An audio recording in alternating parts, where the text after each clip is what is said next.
Hi, everyone. Hello, welcome to our Listen Up. This is a premiere, a live watch party. The roll out the red carpet kind of event. Tatiana and I'm Brenda Bailey Hughes, have recently relaunched a listening course in the LinkedIn Learning Library that had been there, Tatiana, 10 years or something like that we recorded it originally. But this one to us is a brand new course. We completely scrapped everything we'd had in it before and started over with a lot of new content that we're excited to share with all of you. Those of you that are with us, welcome. So glad that you're here. Feel free in the chat to comment to where you're coming from. If you've had a chance to see our listening course, our new effective listening course, the old effective listening course, or any of the content that is in the LinkedIn Learning Library with me and Tatiana or other authors that you learn a lot from, drop those names of those authors and courses into the chat so others can be learning right there along with you. Tatiana, yes, we're back in. So we were in studio to film this. Let's see. September. So it's been a couple months, although LinkedIn does amaze me with how quickly they do all the post-production work and turn around all the graphics that they add and all the editing that they add. But so we filmed in September for a course that just dropped about a month ago and is really new and special content to us. So I'll echo what Brenda said and welcome everyone. We're also recording this. If you find it useful, you can share it with a friend. But today, we were going to show you some of the fun parts of the course, get your thoughts on some of the clips and see how you engage in your everyday work with them. Talk about some of the things that we learned and some of the fun that we had. We have our bloopers video, but we also have our producer with us. Can we bring in Chris? Chris Hosch is producer extraordinaire. We've worked with Chris. Hi, Chris. Yay. Chris is dialing in from the LinkedIn studios in Carpinteria, California. Chris, welcome. Yeah, thanks for having me. I'm so excited about this course. So are we. Oh, Anna, I see Anna Deeds from Bloomington, Indiana, where Tatiana and I are based, is online. I don't know if many of you in our audience follow collegiate sports, but Bloomington, Indiana has a football team that up until this year had the most losing record of any college football team. They lost more games than any other team. And this year, just a couple days ago, they became the national championships in football. And so Bloomington is a buzzing, happy place. And Anna's here enjoying that buzz with all of, well, I say enjoying. She teaches on the campus where it may be really hard to keep the attention of her students right now in all this. And I do as well. And yes, they're very, very, very distracted right now. And I don't know how long this effect is going to take place. If you're coming in from any part of the world, it helps us to know your perspective and your geographical location. So jump on in and tell us. I wanted to say that Chris is the absolute, we bring the content, but Chris and the team in Carpinteria help us bring it to life. So we have so many conversations behind the scenes in thinking of how do we show this? How do we say this? Is this redundant? How do we create a scenario? Is this going to be too simplistic or too complicated? Chris, what's it like from your perspective to deal with this? Your audience, I'm sure, knows that you make it so easy. But I'm glad that you're mentioning the other people on our team. The post team absolutely rocked this course. We actually even a wonderful person named Colleen put in some graphics, some sound effects, and some music that it doesn't make its way into every course that we do. Right. And of course, every single shot we had 3 different camera setups, including all of the scenarios that you both did a wonderful job with. And that takes a lot of editing. Our editing team absolutely rocked it.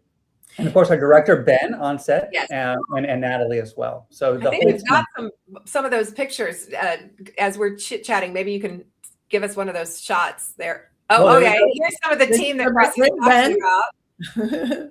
So Ben is the guy with his hand up in the back. He was our director on this. Yeah. And if you notice, this was a shoot that didn't happen in a studio. We're in an actual office. And when we first met Ben, remember, Brenda, you were getting your makeup done, and Ben says, I have something I want to run by you. And do we have another picture to show how, for the first time, usually when we present a course, Here we go. you can see there, that's my official stepping stool, because Brenda is much taller than I am. So when we're side by side, I needed to have a little booster seat in order to not look like much shorter on camera, because we were side by side, because Ben wanted to try us doing this. And it was a challenge, I'm not going to lie, but we had a good time and we played off of each other really well. Yeah, Chris, maybe you could speak to some of your thinking of putting us in a live room without soundproofing rather than a studio with soundproofing and all the things. What was the live? Yeah, well, we did run into some sound issues during your recording. Yes, we did. I think we'll see that in the blooper reels later, right? But the idea behind that was we can get you out in a real environment. You two play off each other so well, you know each other so well, that we thought getting you out of a stage and putting you into an actual office with some vibrancy behind you would really bring out the best. And it really did, because while you did script, you had these organic moments back and forth or off script, and just I think the environment helped that. Right. Yeah, I think that's a really good point. And it's when you hear planes go by or the office party in the parking lot next door, this is real. Yeah, that office block never has parties, but they chose your day when you're recording this course to throw a rager. We're so glad for them. Full-blown disco party going on across the street that you could hear in the audio of our equipment on the filming too. Yeah, yes. We've got a couple more pictures. Let's bring up those last pictures to see what else was happening behind the scenes. Oh, yes. Now, this is a very important moment. Standard, yes. This is our producer and barista. I forgot to mention. Chris is using that fancy cappuccino espresso maker in the cafeteria to keep his talent caffeinated as we went back to work after lunch. Yes, your writers are very demanding. I have to meet them. Right. No, I'm not very good at the barista, but no, it's a really nice machine that we have there on campus. Right. And this is one of our makeup artists. She makes us look good.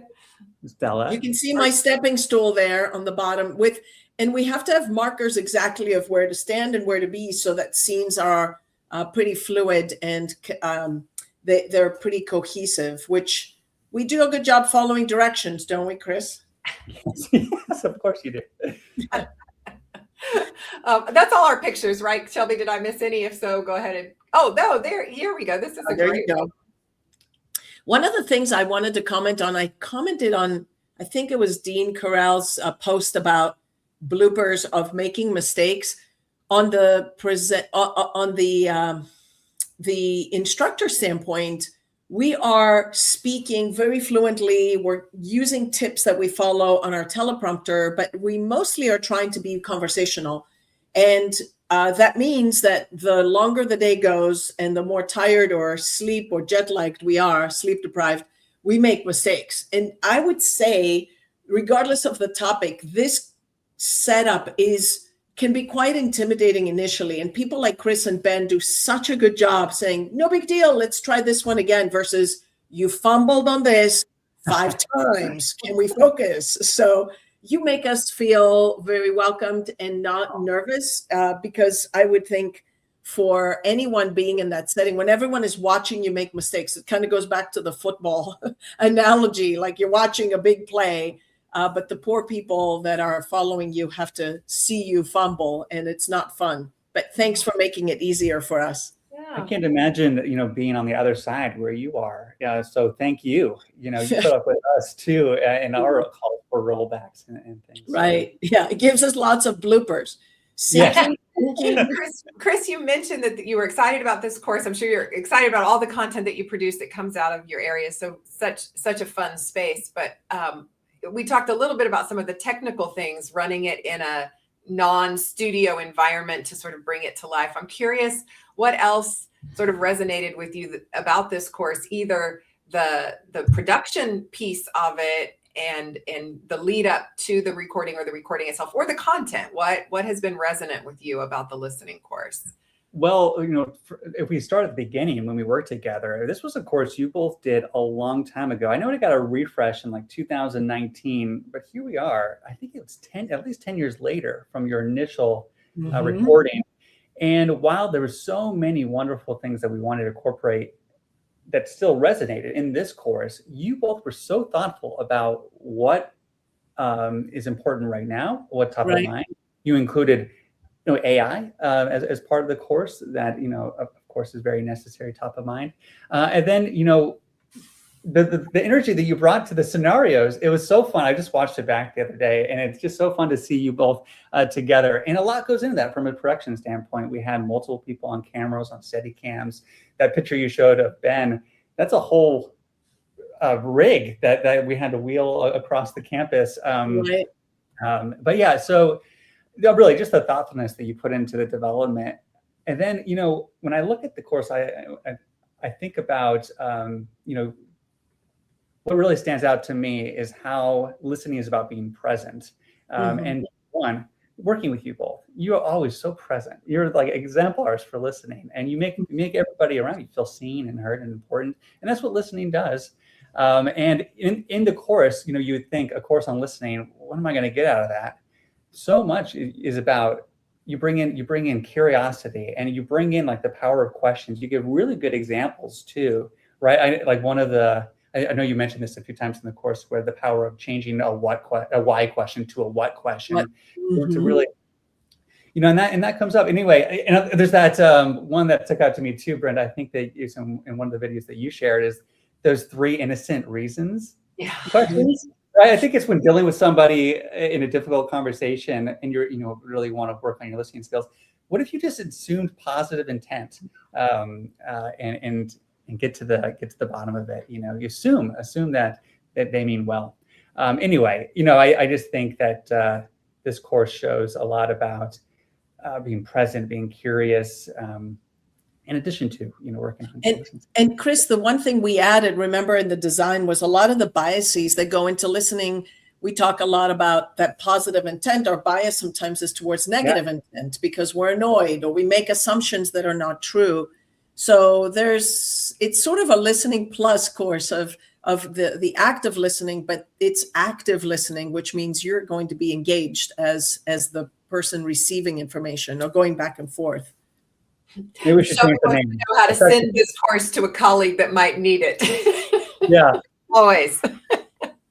You can just say, go ahead, Chris, what were you going to say? I'm sorry, I was reading the comments. No, I was just going to say we should add a plus to the name. This is not just a listening course. There's so much more packed into this. Yeah, that's so funny. There we go. I think our learners are probably, and our viewers today are probably curious about what a producer does. Maybe, I know that's a long story, but maybe you could give us the focused version of, as a producer, what are parts of your role that demand really good listening? Oh my goodness, I would say every part of the role. And thank you for this course. Finally going to be good at it. So my role here at LinkedIn is to work with all the stakeholders from the very beginning for the content manager who is deciding, what courses get made and what the market needs. So they identify, hey, this is a need, and these 2 instructors are the perfect people to fill that need. And then I get there right away. We're talking about the overall outline of the course, and we're developing the scripts together. I need to make sure I'm listening right from that moment. And then while that's happening, I'm coordinating with our recording staff here and our post teams once we're done. Everybody who brings their own collaborative flair, and listening is so important at every stage of this job. Yeah. Right. When we're actually in studio, I've watched as Chris is, he marks the thing sometimes, and then he just seems to be sitting there, but he will catch, wait a minute, you said this in 10 videos ago, and I'm not sure that aligns with that. And I'm like, wow, was he ever, like, we're the authors and we missed this, but you hear it. So I know that the intensity of your listening during recording is just really remarkable. He's well caffeinated. I've noticed he's very fun. Right. Hi, Marley. He's learning to use that caffeine machine over there. Right. A shout out to Amanda Rudd.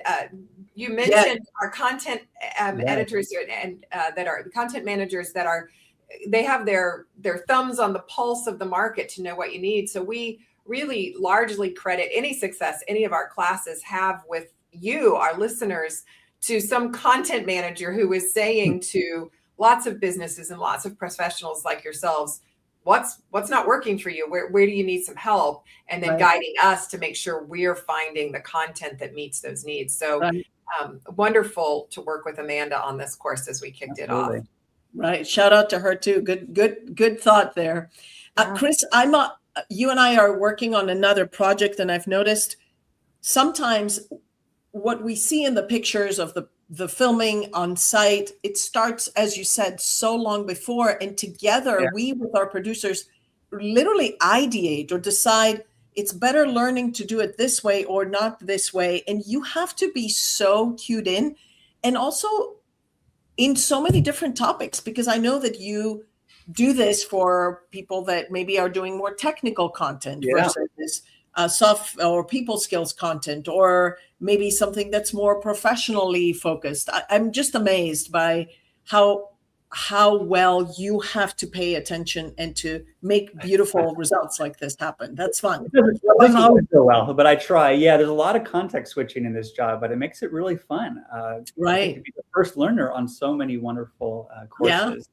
First learner. I love that. It's a great point though, Tatiana. I think as our learners are thinking about their own listening habits, is it easier for you to listen deeply when it's content that you kind of know pretty well? Or do you find yourself tuning out because I know it really well, I'm bored, and really tuning in more when the content is sort of foreign and new and strange to you?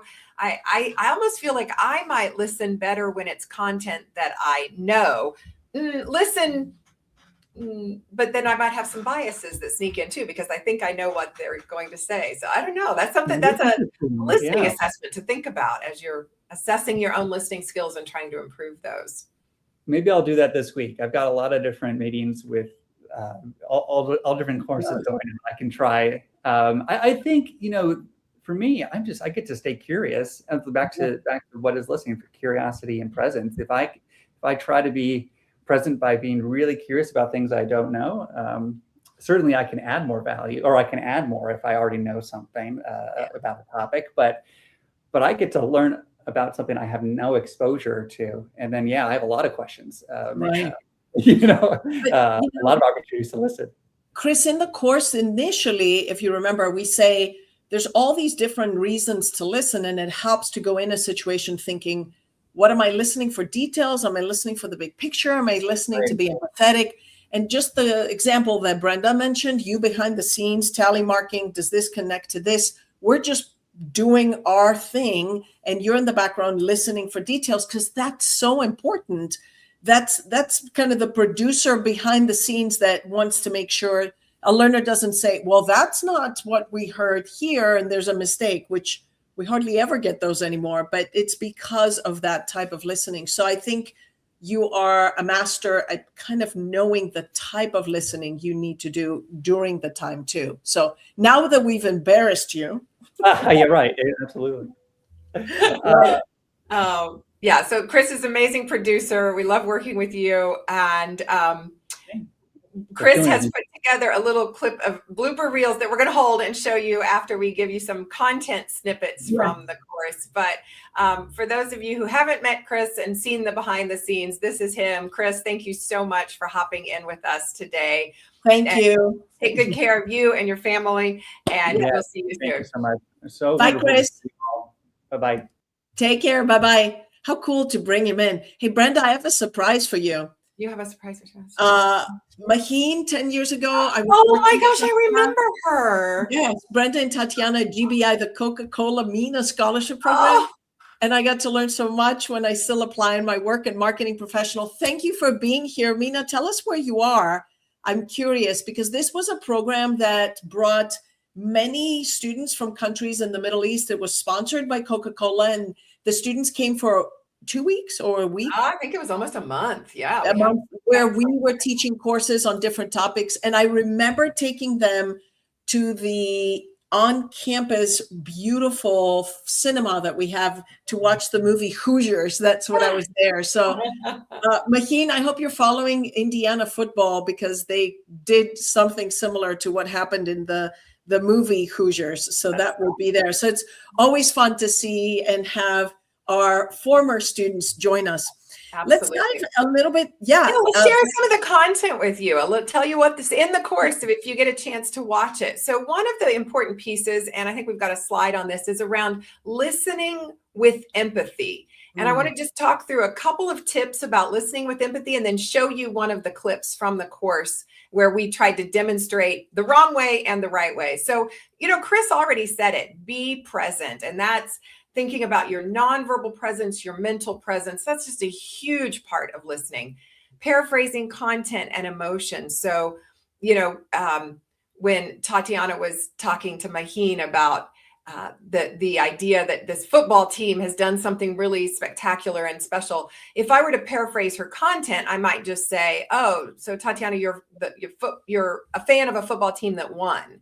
But if I capture her emotion as well, I'd say, "You are just having so much fun enjoying this experience with the football team that you follow," and that shows her that I'm listening to her heart as well as her head. Encourage sharing. You encourage sharing with simple things like asking open-ended questions and good follow-up questions that show you've been listening. Sometimes we encourage sharing, but just by allowing space and silence when someone pauses for a minute, instead of jumping in and talking, if we're just quiet, they know it's still okay for them to talk. And that's a great way to encourage sharing. Prime your empathy. This is, Chris mentioned one of these tactics, but it's when you're not feeling particularly positive about the person that you're talking with, or you're not giving them the benefit of the doubt, to pause and say, wait a minute, what are 3 innocent reasons they might have said that, or they might be acting the way they're acting that has me annoyed? What are reasons I might act that way? That's a way to prime our empathy, or to even just name the feeling. So, Anna is here, and like we were teasing that she's probably got a lot of distracted undergrads in her classes right now. And so if they're talking while she's trying to lecture, or they're being very, maybe even rude to other students that are speaking, if she goes, wait a minute, what are they feeling? They're feeling so excited. They are distracted. When was a time in my life when I was excited and distracted? And when she can identify that moment in her life, it allows you to kind of sink into that feeling, which is what the empathy is all about. Now, what Anna wouldn't want to do is talk about that time when she was distracted and excited, because that hijacks the conversation. It makes it all about her. She wants it to stay about the students there. And then avoiding quick comforts. This is, you'll see this demonstrated, but it's, gosh, I know that, I just did this. I bit my tongue and didn't, but I was headed there. My daughter and her spouse are purchasing a new home. And so they put in an offer, and the offer got rejected. They didn't get the house. Somebody else got the house. And she was calling me to tell me that. And I knew she was really disappointed. She loved this home, blah, blah, blah. And there was a part of me that wanted to offer quick comfort, which would have sounded something like this.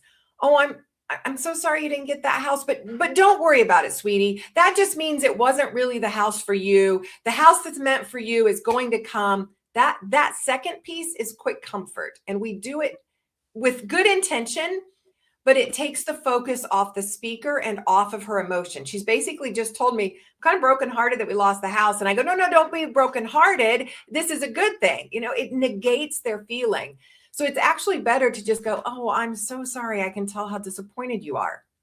Period. Sit with that. And then as the conversation continues, there might be a point for me to introduce the fact that other houses are on the market, et cetera, but not in that first exchange. That's a quick comfort, and it's not really that helpful. Can I interject though? Please. When it's your child, when you're a mom, I'm terrible at doing that. Professionally, I can work on it, but it's probably the people that are the closest to us we should practice with the most, for this exact reason, because your first reaction is that quick comfort. And sometimes we do it for ourselves. If it's somebody that we really love, we want to say this as a reminder, to make ourselves feel better because we feel bad for our loved ones. So the place to practice that probably is for the closest to comfort environment.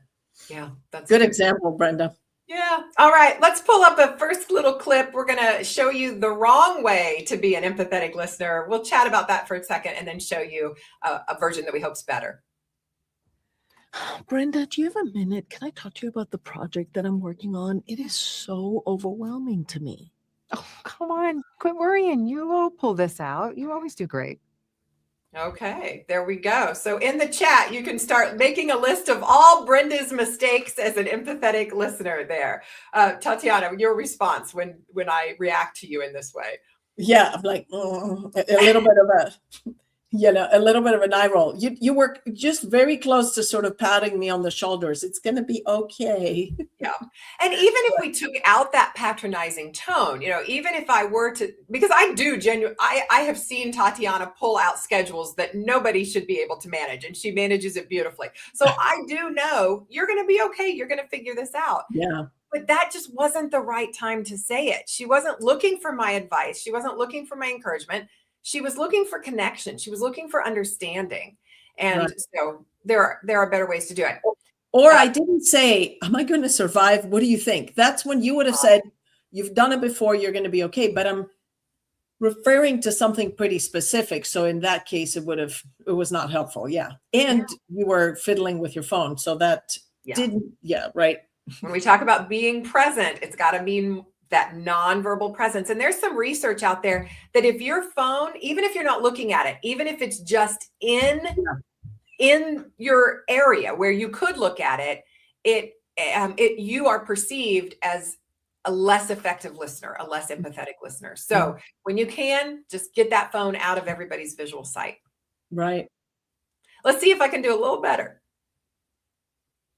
Brenda, can I talk to you for a minute? I am so completely overwhelmed with this project. Have you heard about what's going on? Yeah, I know it's a really busy time. I can hear how stressed you are. Well, the client keeps moving the deadlines around, and it's hard to keep track of. What do you think's weighing on you the most? The fact that we're going to look terrible and we're going to probably lose this client because of all the moving parts. That weight of client perception is tough. Thanks for listening. Of course. Do you feel better now, Tatiana? Yes, I feel much better. Although you didn't solve my problem, but anyway, you listened. Well, and I think that's a big piece of it, reminding ourselves that it's not our problem to fix. First of all, I'm not on this project that she's on. I know that it's a busy schedule. I know from what she's telling me that people are moving things around. She knows it better than I do. So for me to jump in and think that I can offer advice in this moment, while I'm very tempted to do that, that's getting ahead of ourselves. Hello, Jose. Great to see you from Anaheim. Yeah.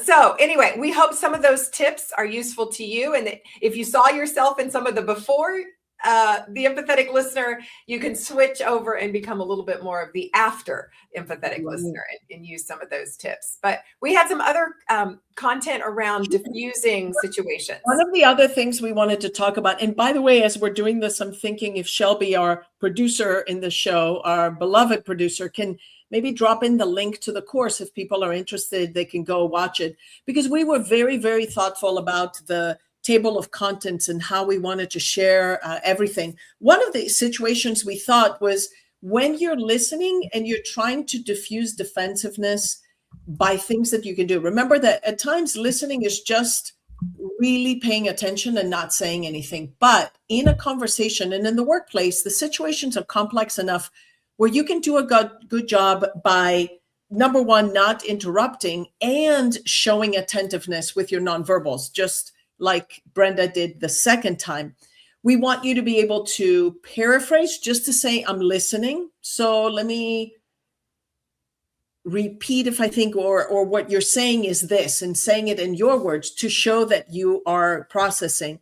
And then asking the right kinds of questions. Someone may say that this could possibly be interrupting. It depends on when it is that you ask them. I think if the person speaks, and we'll show you in just a minute, you nod and you hold there and you say, if you don't mind, I want to ask a clarifying question, or I want to get some more information. So maybe even tagging the questions that you're going to ask. But good listening also has to do with asking the right kinds of questions.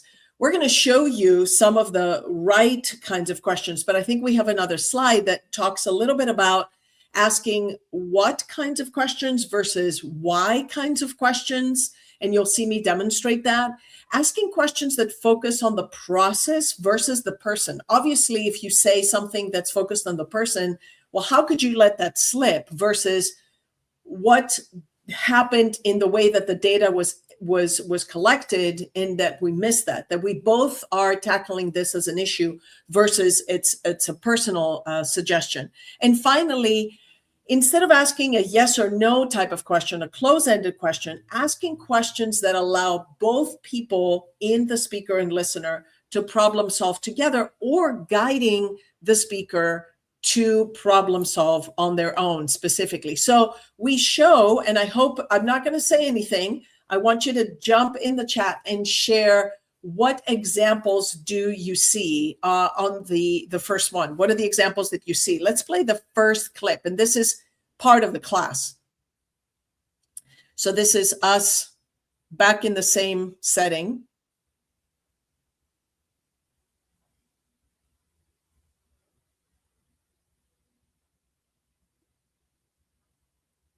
Just queuing All you up right. to the right spot here. Here we go. Right there. There we go. Perfect. We are going to have to absorb some of these costs or end up way over the budget we gave the client. Well, why did you quote them so low? There was a whole bunch of stuff came up that we couldn't have anticipated. I mean, it's not like you saw it. Uh-oh, what did I do I've there? successfully created a defensive conversational partner. You can hear me getting defensive there.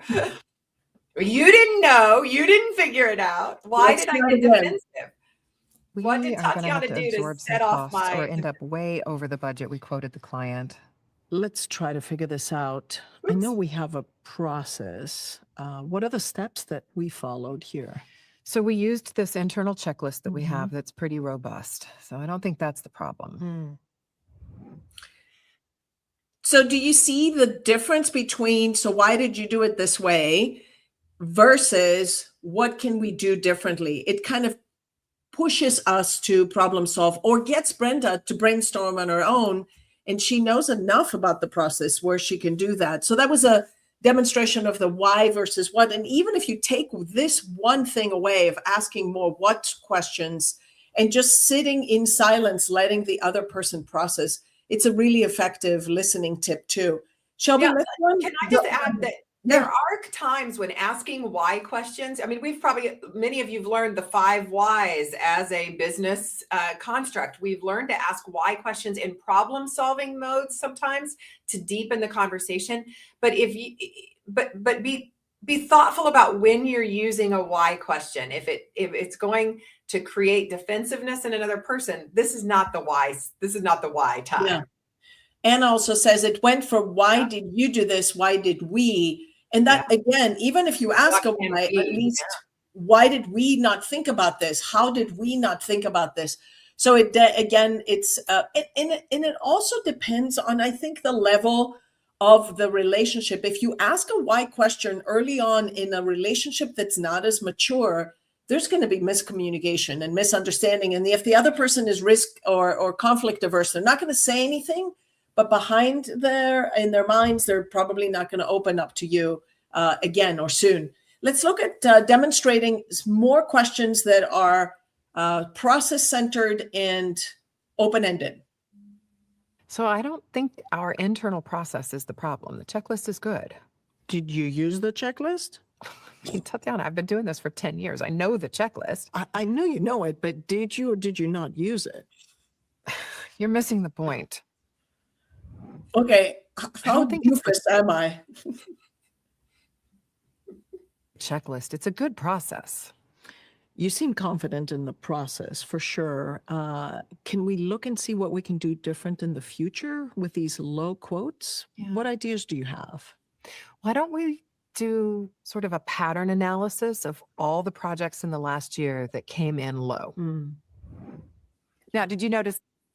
In this clip, I like the fact that you move to what can we do in the future. Anytime I'm struggling to figure out how do I change this from sounding like blame when I still need to talk about the problem, because we've got to fix the problem. Yeah. If I just start talking about the future, that really changes the dynamic. It takes away the blame. Exactly. And I'm sure the person doesn't feel good that this happened under their watch in this situation. So decreasing defensiveness is really a big part of being a good listening partner and thinking about the what questions, the open-ended questions, the process questions. And we've designed this course. I think we did quite a lot of show and tell, which is easy for us to play back and forth because we can be the actors. I'm still waiting for the Oscar. It's probably in the mail.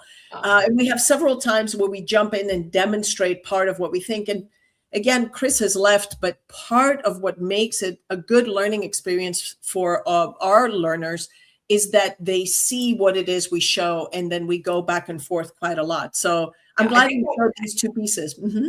I think it's so easy with listening that it's easy to talk about, but it's hard to do. And so then when you see those demonstrations, you kind of go, oh yeah, I think I did that in the meeting I was just in, like it's easier to see it. But if we had just said, don't ask questions that make someone defensive. Well, duh, of course you wouldn't do that until you see what it looks like. And then we realize, maybe I've got a tip here to work on. Well, Tatiana, shall we confess some of the moments where we were not such shining stars? Here's a 1-minute blooper reel for you that Chris put together for us so that you can see a little more of the behind the scenes views in Carpinteria, California during our film set. 0001, welcome, take 2. Okay. An airplane or a motorcycle? Practice listing for listening. What's listing? That's Brenda's typo is what that is. Sorry. I apologize for doing that. I hope you will accept my apology and always want to be my friend. It's because you're like you're I'm just mad. I'm just yelling at you. Yeah, we practiced that a little bit. Pretty easy to be mad. Drama. Okay. Back and I go bingo. Give me a bingo. Yeah. I say bingos. I had to walk down to see the ocean before we leave. 0203. We haven't even seen Mother yet, and we've been here 24 hours, almost. I'm whining about seeing the ocean. Okay, thank you, Ben, for the reminder. You ready? Okay, let's go. Seeing that you're not crazy about it. That's okay. Do you want to talk about it today or tomorrow? Do you want to talk about it today or Next tomorrow? Next year. I don't think that was in the script, T. lazy. No. You said stubborn. So all Yeah. this blah, blah, blah. I say critical. Yep, I say tomato. You say tomato. Let's call the whole thing off. What am I gesturing there to people? And I had a hot flash, and they are You did, yeah, so no, you did sweaty. great. Yeah, I know. Okay. Yeah. Okay. You're hitting it just right. Should be in Hollywood. Okay. It should be Hollywood. Hey, Last one. Okay. where's my award?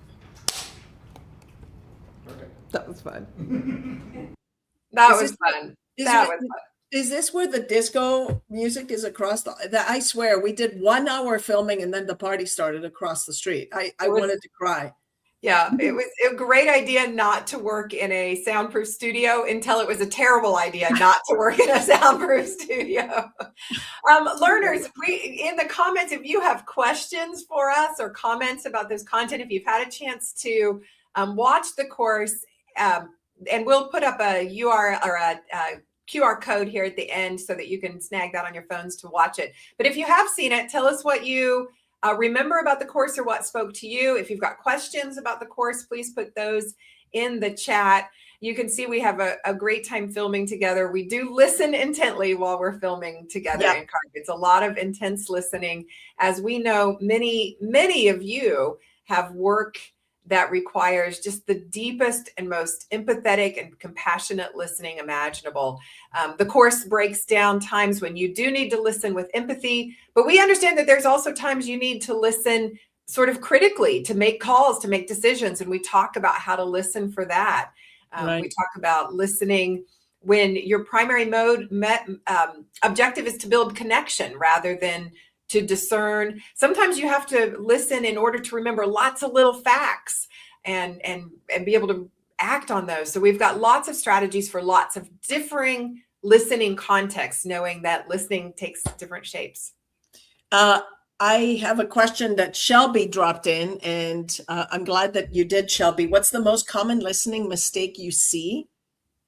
I'll let Brenda ponder this because I saw this earlier. I will answer this first. And I am I do this and I try to catch myself doing this. I'm guilty of this, that instead of listening just to listen, maybe in the business world, there's time that is quick that we have to move on to the next thing. Sadly, sometimes we listen to act versus just listen to be a listener. So we feel as if we have to give our opinion, give our suggestions, solve the problem, that our interjection is actionable versus just being observable and being supportive. So I see this in the business world. How about you, Brenda? That actually would be my number one. But since you took it, I'll go to my number two most common listening mistake that I see, and that is nonverbal inattentiveness. So it's the phones. I just see conversations that get completely derailed by people who have glanced at their phone, or so many of us work remote now, and we're in those video conferences, and maybe we just don't have our cameras set up right, but it just looks like we're not even paying attention. And while maybe you're a great multitasker, maybe you are listening deeply and multitasking, it doesn't say that to your speaker, to your conversational partner. And we've always had a catchphrase that we say that if you don't look like a listener, it doesn't count. So even if you were listening, even if you heard every word, if you didn't look like you were listening by being non-verbally engaged, nobody's going to feel like you're that person that makes them that you make them feel like they're the only person in the room. Right. That's good listening. And Brenda, to train for that, because all these skills are trainable, to train for that, quite a few of our meetings get recorded where everyone's on camera and everyone can see. I would just grab just 3-4 minutes of a recording to see when someone else was speaking, what did you look like? Yeah. Show it to a friend and say, what are the 3 things? I'm trying to be an attentive listener. What can I do differently? One of our learners, Yeha, is saying, despite too many courses, I am reading books about listening. I consider myself a bad listener. How can I practice or train myself to become a good listener? Yeah, and I think this one, a great idea is to break it down. Don't try to become a good listener. That's too broad. Instead, pick one concrete listening skill that you're going to work on. The course itself has a 30-day, an exercise file in the course that has a 30-day challenge. And if you just pick one challenge every day and you just focus on that one, I think in a measurable way. And Tatiana just said, enlist the feedback of others. So maybe be vulnerable enough to say to 2 or 3 colleagues, I am working on not interrupting when we're in meetings, or I am working on paraphrasing a speaker before I start talking about my own stuff. Will you give me feedback after the next 5 meetings that we have together on whether I'm doing that or not? Right. There's a great article by Marshall Goldsmith about how effective it is to improve your leadership skills by asking others to watch you improve on a very concrete, specific behavior like that. So look at that 30-day challenge, pick a few that really make sense to you, that you think you'd see the most gain in your listening skills, and then get some feedback. What were you going to say, Tatiana? I was going to say, first of all, we're going to put the link to and it's also in the comments, the 30-day challenge.